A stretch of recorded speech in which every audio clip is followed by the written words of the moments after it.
یہ تھے کچھ اختصار کے ساتھ تمام وہ فرقے جو ابتدائی دور میں حضور اقدس صلی اللہ علیہ وسلم کی وفات کے بعد سے لے کے اور 3 صدیوں تک پیش آئے، اور ان میں آخری اور قاری ضرب جن لوگوں نے لگائی وہ معتزلہ تھے، اور معتزلہ کے بعد پھر ایسے قابل ذکر فتنے نہیں اٹھے، اکا دکا بعض علاقوں میں فتنے اٹھتے رہے، کہیں کسی نے کوئی دعویٰ کر دیا، نبوت کا دعویٰ کر دیا معاذ اللہ، تو وہاں کے مسلمانوں نے اس کی مخالفت کی اور اسے کافر قرار دیا۔ اس طرح کچھ اور چھوٹے موٹے فتنے تو اٹھتے رہے، مگر اتنا بڑا فتنہ جس نے پورے عالم اسلام کی گویا کہ ایک طرح سے چولیں ہلا کر رکھتی ہوں، یہ آخری فتنہ اتنا بڑا معتزلہ کا تھا، اور اللہ تعالیٰ نے بالآخر ان سے بھی نجات دے دی، اور اللہ کا قانون حرکت میں آیا، اور اللہ نے یہ فیصلہ فرما لیا کہ اپنے اس دین متین کو زندہ رکھے اور اس کی حدود متعین کر دے۔ اور اس سلسلے میں سب سے پہلے علم کلام پہ جن لوگوں نے کلام کیا اور باقاعدہ اعمالی ان کی مرتب ہوئیں اور لکھی گئیں، ان میں سر فہرست سیدنا امام ابو حنیفہ رحمۃ اللہ علیہ نعمان ابن ثابت کا نام آتا ہے۔ نعمان بن ثابت جنہیں ہم امام ابو حنیفہ رحمۃ اللہ علیہ کے نام سے یاد کرتے ہیں، ان کا اصل نام نعمان تھا، اور وہ صاحبزادے تھے ثابت کے، کوفہ میں تھے، اور سیدنا علی رضی اللہ عنہ کی زیارت ان کے اجداد کو ہوئی تھی، اور امام ابو حنیفہ رحمۃ اللہ علیہ نے بھی صحابہ کرام رضی اللہ عنہ کی زیارت کی تھی۔ امام ابو حنیفہ رحمۃ اللہ علیہ اس سے بہت بلند و بالا ہیں کہ ہم جیسے چھوٹے لوگ کو ان کی تعریف میں بھی جملہ کہہ سکیں۔ اللہ نے ہر طرح سے انہیں نوازا تھا، اور امام صاحب رحمۃ اللہ علیہ نے جو کچھ زمانے میں عقائد کو مرتب فرمایا یا عقائد کے سلسلے میں جو مباحث ہوئیں، ان سب چیزوں کا نام ایک کتاب کی صورت میں رکھا گیا، اور اس کتاب کو آج لوگ فقہ اکبر کے نام سے یاد رکھتے ہیں۔ اگرچہ اس میں اختلاف ہے کہ کیا یہ امام ابو حنیفہ رحمۃ اللہ علیہ کی تصنیف ہے یا نہیں ہے، اور اس میں اختلاف ہے کہ اس کی تشریح اور اس کی تفصیل اور اس کی شرح امام ابو منصور ماتریدی رحمۃ اللہ علیہ نے، جن کا تذکرہ آگے چل کر آتا ہے، کی تھی یا نہیں کی تھی۔ بہرحال بہت سے محققین اس طرف بھی گئے ہیں کہ فقہ اکبر امام ابو حنیفہ رحمۃ اللہ علیہ کی کتاب ہے، اور بہت سے مورخین نے اس کی تصریح بھی کی ہے، اور پھر کئی صدیوں تک اس کتاب کی شروح جن علماء حنفیہ نے لکھی، انہوں نے آخر اس بات کو یقین سے جانا کہ یہ امام صاحب رحمۃ اللہ علیہ کی کتاب ہے، تو ہی تو اس کی شروع لکھی۔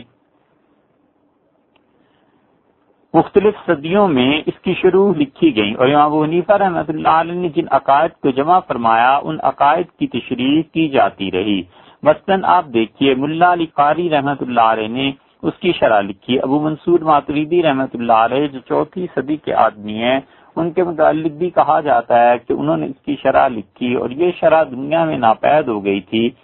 اللہ تعالیٰ جزائے خیر دے حیدرآباد دکن والوں کو، انہوں نے سب سے پہلے اس شرح کو چھاپا تھا، اور پھر اس کے بعد وہ چھپتی رہی۔ اسی طرح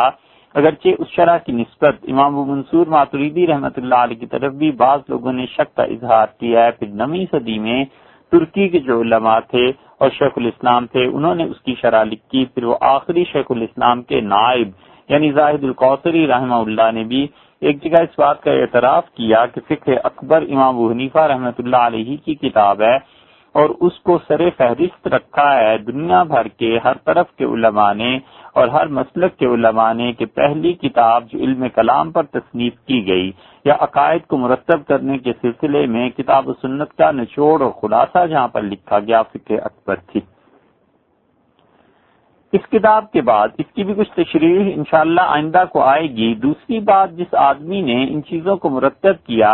جب معتزلہ کا فتنہ عروج پر پہنچا اور امام احمد بن حنبل رحمۃ اللہ علیہ کی قربانیاں رنگ لائیں، اور امام احمد بن حنبل رحمۃ اللہ علیہ کے خون نے اتنی برکت اس میں ہوئی، ان کی جدوجہد میں اور ان کی مساعی میں، ان کے خون بہ جانے میں، کہ اللہ تعالیٰ نے گویا پورے عالم اسلام کو زندہ کر دیا۔ اس وقت لوگ تھے، اور معتزلہ اگرچہ حکومت پر ہر طرف بڑے بڑے سرکاری مناصب پر تھے، مگر اللہ کی حکمت عملی اور اللہ کی حکمت بالغہ اور اس کی قدرت کاملہ اس بات کی متقاضی تھی کہ ایک مرتبہ پھر کسی فرعون کے گھر سیدنا موسیٰ علیہ الصلوۃ والسلام کی پرورش ہو، اور ایک مرتبہ پھر آگ کا دریا پانی سے نکلے اور ایک مرتبہ پھر اللہ تعالیٰ ایک نئی چیز دنیا کو دکھائے اور وہ بتائے کہ اسلام زندہ رہنے والا مذہب ہے، اسلام ہر دور میں قابل عمل ہے، اسلام ایسی چیز ہے کہ لوگ اس سے جتنا بھی خراب کرنا چاہیں، جتنا بھی اس سے اعتماد اٹھانا چاہیں، جتنا بھی اس کے بیزاری کا اظہار کریں، اللہ کسی نہ کسی فرد کو ایسے پیدا کر دیتا ہے کہ جو اسلام کے چہرے پہ بدنما داغ لگانے والوں نے اپنی طرف سے لگا دیے تھے اور اس پری کے اوپر چڑیل کے کپڑے ڈال دیے تھے، پھر کوئی آدمی اٹھتا ہے اور ان کپڑوں کو اتار کے اس چہرہ مبارک کو صاف کر دیتا ہے، لوگوں کو دکھاتا ہے کہ اصل اسلام اور اللہ کا دین یہ ہے۔ اللہ نے اس سلسلے میں امام ابو حنیفہ رحمۃ اللہ علیہ کے بھی وفات کے کوئی 200 برس کے بعد، یعنی امام صاحب رحمۃ اللہ علیہ کی کا انتقال تو ہوا ہے 150 ہجری میں، بلکہ یہ کہیے کہ تقریباً 100 برس کے اندر امام صاحب رحمۃ اللہ کے انتقال سے 100 برس کے اندر 3 بڑی شخصیات عالم اسلام کو ملی، اور اللہ نے ایسا ان لوگوں پر اپنا فضل فرمایا کہ رہتی دنیا تک، جب تک اسلام کا نام ہے، جب تک عقیدہ کسی چیز کا نام ہے، جب تک دین کسی چیز کا نام ہے، سوال ہی پیدا نہیں ہوتا کہ ان 3 انسانوں کو کوئی آدمی بھلا سکے۔ ان میں سب سے پہلی شخصیت اور ہستی امام طحاوی رحمۃ اللہ علیہ کی تھی، اور امام طحاوی رحمۃ اللہ علیہ کی ولادت ہوئی ہے 239 ہجری میں، یعنی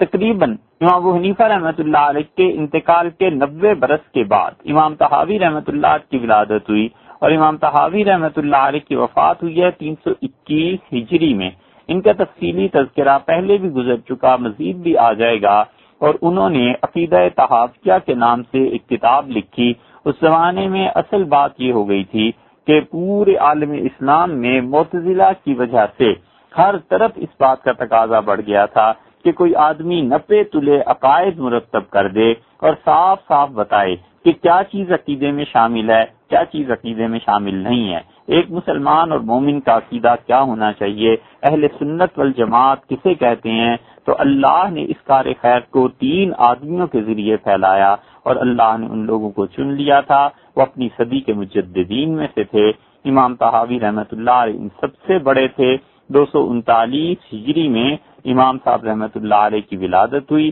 اور 321 ہجری میں ان کا انتقال ہوا، اور دوسرے امام ابو الحسن اشعری رحمۃ اللہ علیہ تھے، اور وہ تقریباً 30 برس چھوٹے تھے امام طحاوی رحمۃ اللہ علیہ سے، اور ابو الحسن اشعری رحمۃ اللہ علیہ کی ولادت ہوئی 270 ہجری میں۔ گویا امام ابو حنیفہ رحمۃ اللہ علیہ کی فقہ اکبر کے 120 برس کے بعد، اور ان کا انتقال ہوا 330 میں۔ اور تیسری شخصیت ایسی گمنام شخصیت ہے کہ صرف اس کا نام اور چند ایک چیزیں باقی ہیں۔ اگر کوئی شخص یہ چاہے کہ آج اس شخص کی تاریخ ایک صفحے پہ لکھ دے تو اس شخص کے متعلق کچھ پتہ نہیں۔ یہ اتنی بڑی شخصیت، اللہ نے اس کے کام کو اتنا قبول کیا کہ دنیا بھر میں آج ہم جتنے حنفی ہیں اسی امام کی طرف منسوب کیے جاتے ہیں، اور وہ تھے محمد بن محمود ابو منصور، سمرقند کے قریب، یا سمرقند میں ہی ایک محلہ تھا ماترید، اس کے رہنے والے تھے، اور ان کو آج ہم یاد کرتے ہیں امام الہدا ابو منصور ماتریدی رحمۃ اللہ علیہ سے۔ اور امام ماتریدی رحمۃ اللہ علیہ کا انتقال 333 ہجری میں ہوا، اور ان کی ولادت کب ہوئی؟ یہ کسی وقت ہوئی ہے 280 کا قریب، یا اس سے پہلے یہ کچھ، یا اس کے بعد کوئی نہیں جانتا۔ ان کے حالات اتنے زیادہ اول تو ہیں بھی نہیں، لیکن پھر ان پہ کچھ بحث آئے گی۔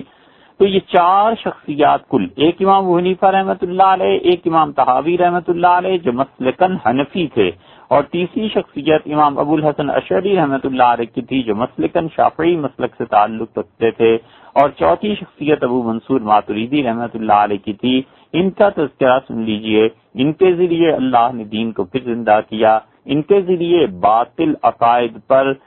ضرب لگی، انہوں نے اس شگاف کو مرمت کیا، اور انہوں نے ان ٹوٹے ہوئے شیشوں کو اٹھا کر باہر پھینکا، اور اسلام کا تاج محل پھر انہوں نے تعمیر کیا۔ انہوں نے حضور اقدس صلی اللہ علیہ وسلم کی احادیث اللہ کی کتاب، اور اس کے بعد تیسری بڑی چیز یہ کہ صحابہ کرام رضی اللہ عنہ کا کیا مسلک تھا، ان کا کیا عقیدہ تھا۔ انہوں نے ان بنیادوں پر عقائد کو اٹھایا